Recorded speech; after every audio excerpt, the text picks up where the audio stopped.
Alright, y'all. Sorry this video took so long to make. Mostly because I was busy in test beforehand, and then when I tried to make this video, it wasn't at the standards that I wanted it to be, so I just kind of threw a week worth of progress. It wasn't even progress, because I was just not feeling it. Because I felt like I was trying to force something, like a video that I didn't think was good.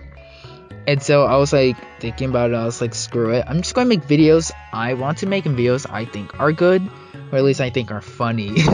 There's videos I make I think are good, but I think they're funny. So I'm like, fuck it. But it wasn't good nor funny, so it's like it's a waste of time. So I just got rid of it. So I'm redoing this, and I think this is for the best, right? Because I generally want to, like, I guess, portray how much I like these two arcs. And what arcs I'm talking about is the Yagyu and Baiken. Wait, Baiken? Ken from Street Fighter. But these two arcs are phenomenal. Vagabond's phenomenal. I like this series. I love this series. I wouldn't put it like Berserk tier yet, but I'm still like starting it. Like, I mean, not starting. I mean, I'm like a little over 100 chapters now, but I feel like it still has more to show me. And I'm enjoying the ride so far. So, without further ado, let's jump right into it. Follow the Franco style. Starting with the Yagyu arc, right? This is chapter 79 to 106. Pretty epic stuff.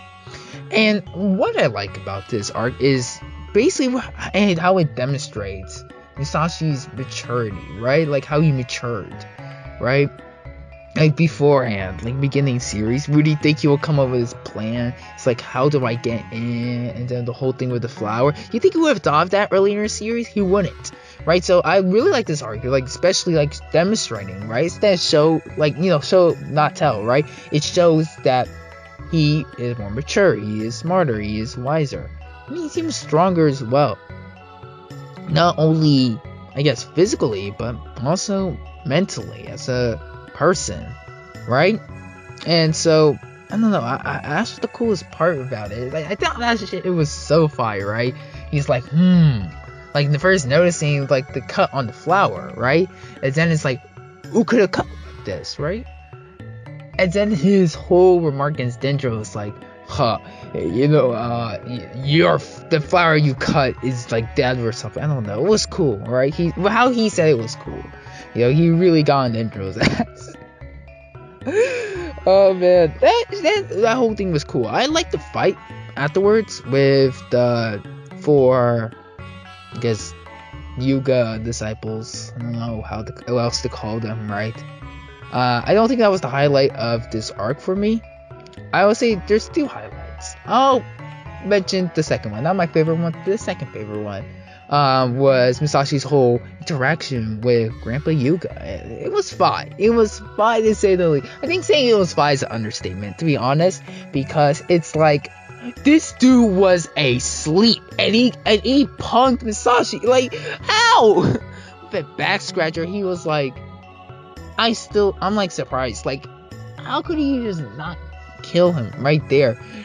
How you get bodied like that? That's crazy. Like, how you got hit on the head and you got knocked down, and then like you try like bring your sword next to you, but then like how? I'm pretty sure he was trolling. It can't be. He was actually asleep, bro. He was just messing with Musashi, bro. That's crazy though. That's crazy. I can't get over that, how fucking weird and cool that whole interaction was, right? And the whole dialogue is, what is invincible, right? And then his realization about his father, and even like, I guess his whole relation with his father shining more light, and he's even remembering some positive things about it, since his dad wasn't just a total asshole, right? So it did characterize his father as this coward who was afraid of everything, and even his own son, and his hostility brought everyone against him. Kind of how Musashi used to be, which was interesting. and how Musashi can break that cycle. And I find this whole thing super fucking cool. But that's not my favorite part of this arc. No. I am a little wicked person, and so my favorite part of this whole arc was Jotaro killing a dog. Like, this is like something straight out of JoJo's, right? Like, okay, you're play fighting with a dog, right? But the dog doesn't know you're play fighting. It thinks you're fighting. Therefore, it mauls you. You start crying, and you're like, dang, I need revenge. I'm just gonna have a duel with the dog. Yes, of course, that's what a logical person does. It's like, I'm just gonna have an honorable duel with the dog. Nobody thinks like that, but Jotaro does. See here. And so he killed a dog, and he's like, oh, dude, it's an honorable duel. Like, what? That's what we're going to do against animals now. Like, if a dog or an animal is scratching you a bit, it's like, time for an honorable duel. You scratch my face. You brought shame to me. Like, Jotaro's a little loopy, but it was funny. I'm not okay, is it wrong for me thinking it was funny? I don't think killing a dog is funny, okay? That's not the part I think was funny. I think it was just funny. It's like the Jotaro's thought process. Why he did it. It's like, oh, honorable duel. I think that's just completely crazy to me. So Jotaro's a whole menace. Like, what's up with him, man? Overall, though, for the Yuka arc, also, I guess the last thing I want to mention about this arc before I talk about the Baiken arc is that his Musashi's relationship with Otsu, and like how he kind of realization that he loves her, but he also doesn't want her to be near him, or even Jotaro, because he's afraid that he will die and he doesn't want him to be sad about his death. So he's kind of like still rejecting that aspect of himself, which I think is really interesting. But the irony of it is they're going to follow him regardless, and so they're searching for him. Like, he doesn't realize that they also want to be with him. It's not a one-way relationship. So I think that's very interesting. I don't know how that worked though. Like, you're out here trying to do Mortal Kombat, and then like you're with a kid and a girl, but I think that kind of topic gets covered later in the Baiken arc. But yeah, the Yuga arc, crazy. And yeah, I adored it, and I think it was pretty cool. Like, the whole, right? Like, yeah, I think it's just Musashi like growing as a character, and the demonstration of this growth in this arc is absolutely phenomenal. And so going to the Baiken arc, right? This is chapter 106 to 127. This is like an extra 20 chapters, so I decided to cover it as well. Right? I do like the beginning, right? Where he was like climbing the mountain, and then he's like, oh, I'm on top of this mountain now. But then he realized there was even taller mountains, and he's like, okay, where am I relative? That was a cool scene. But unfortunately, after that cool scene, we get to the detested, the disgusting, the unloved Matahachi. His ugly ass mother. I can't tell you how much I dislike these two, right? I'm gone. I'm indifferent to him. This is obvious. It's gonna be spoilers for this whole thing. I'll put alert in the beginning of the video. He dies. Uncle Gon dies. I didn't care for him, so I'm like, he died. I was like, what's that? I really couldn't cry or care less about his death. To be honest, he's not a bad person. He's just surrounded by bad people, and therefore it's like, but honestly, I don't know if Matahachi is supposed to be dislike. Like, I'm supposed to dislike him like this, because I do. I really dislike him. Because this whole arc, all he does is be a coward, and then like run up and hit niggas and dip. That's all he does. Like, what else does he really do? Right? All he does is interfere and stuff, and he's just right? I get his character. He's a coward, right? But he honestly isn't supposed to be like, for example, like cowards, like, for example, I don't want to compare him to other characters, but like in different series, but like Usopp in One Piece. Usopp is a coward, but when it comes to push this up, Usopp steps up, right? He faces his fears and steps up. You know what I'm saying? That's why we like Usopp. I don't think we're supposed to like Matahachi, thinking about it more. I don't think we're supposed to like him. Or at least I don't. If I was supposed to like him, I guess that's tough, because I don't. And I hate his mother even more. I want Otsu to kill her. I'm not even joking. Like, I understand, when you see someone's about to be your mother-in-law, but things happen, so that didn't happen. You don't hate her. She still raised you, so of course, man, I understand her first reaction is like, okay, I need to help her. But the second you realize she wants to kill you, let her drown. Let her drown. Don't like her. Don't like them. I kind of wish that wasn't Uncle Gon that died though. Like, why? Uncle Gon is like such a neutral person.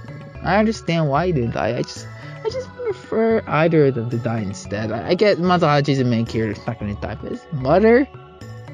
I don't think there's really an antagonist in the series, but Matahachi's mother. If I had to put my fingers at one character to embody an antagonist, I would say his mother, which is crazy. The main antagonist of Vagabond is an elderly woman. That's crazy. That's crazy to me.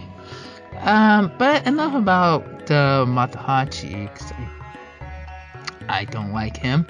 Yeah, but let's talk about something I do like, which is Kohai from the beginning. I was like, yeah, what happened to that dude? Well, this what happened to him. He found a girl, and he kind of changed for the better. And, well, kind of. Not really. I mean, he still killed people. But he did eventually change for the better. I like their fight. I like his character.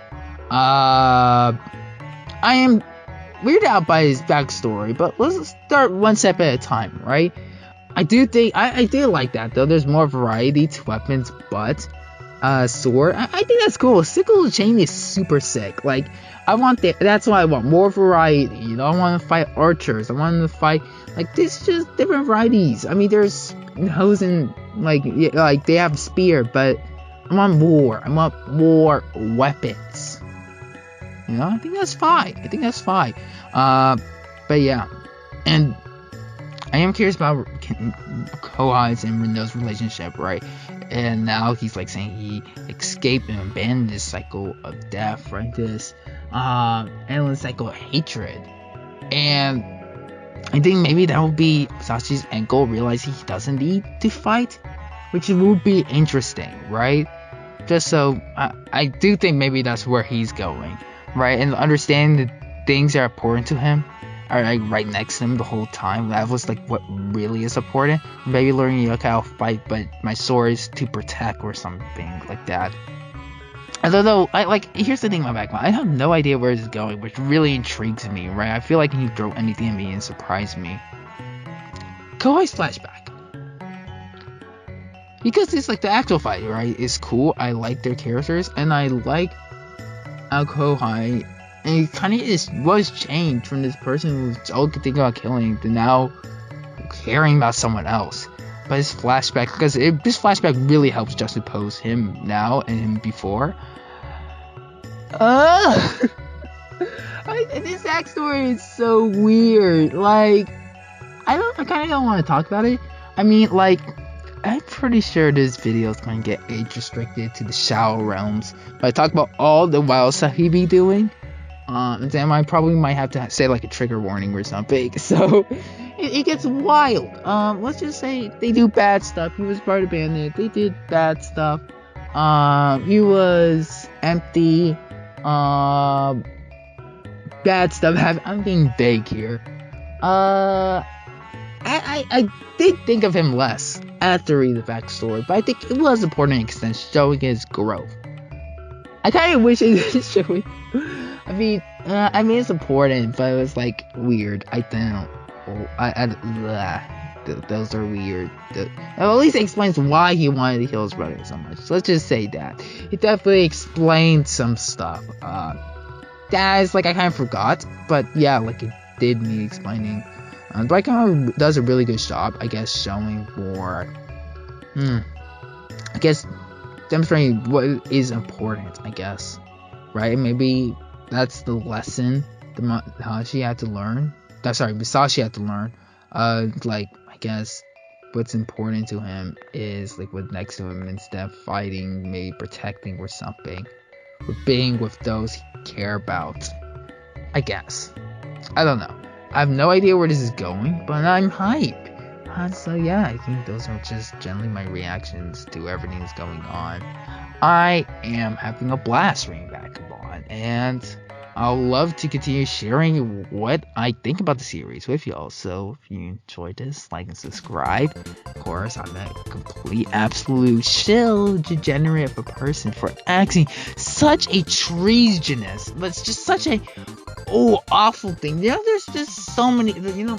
We should add eighth deadly sin. The eighth deadly sin is to ask people to, like, subscribe to their videos. Oh man, such a crime, such a evil thing to do. But hey, who doesn't want regular? Actually, that's a lie. It won't be regular.